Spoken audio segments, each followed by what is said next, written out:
Moving on to some of the strategies to advance innovation in a culture, in an organization. Everyone, I think, broke this down into positive influences and negative influences. And what we see is that they really intertwine with it. One of the most important things is modeling vulnerable leadership.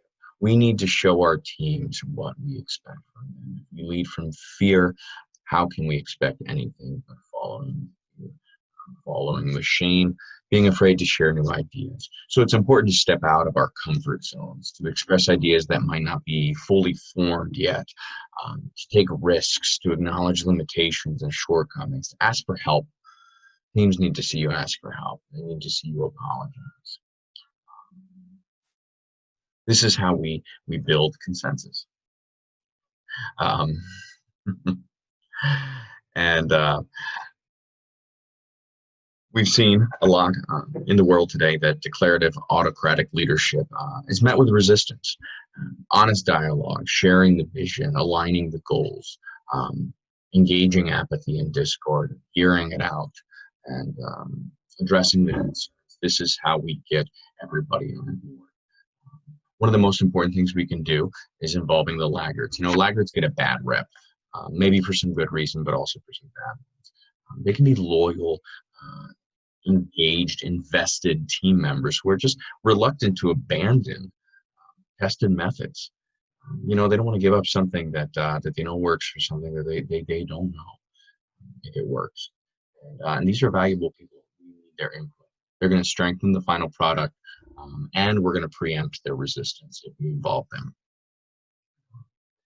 The Waddington article talks a lot about utilizing gossip. You know, gossip. It's another thing that gets a bad reputation. It's a valuable source of information. It can fester and become fodder for resistance and discontent if it's ignored. But there's a lot of useful information about staff fears, staff concerns, frustrations.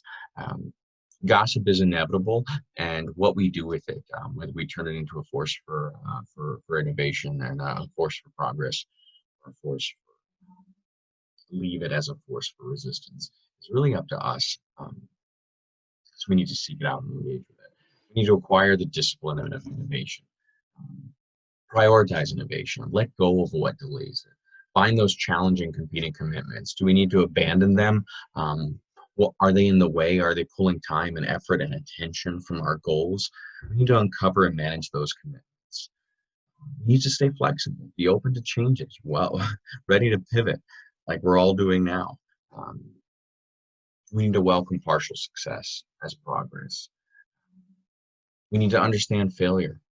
Failure is the foundation. It's the step before we take the next step, before we take the next step, before we take the next step, before we achieve our goals.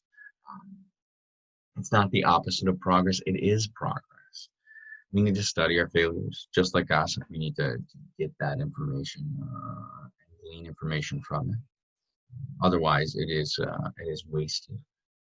But failure is essential to progress.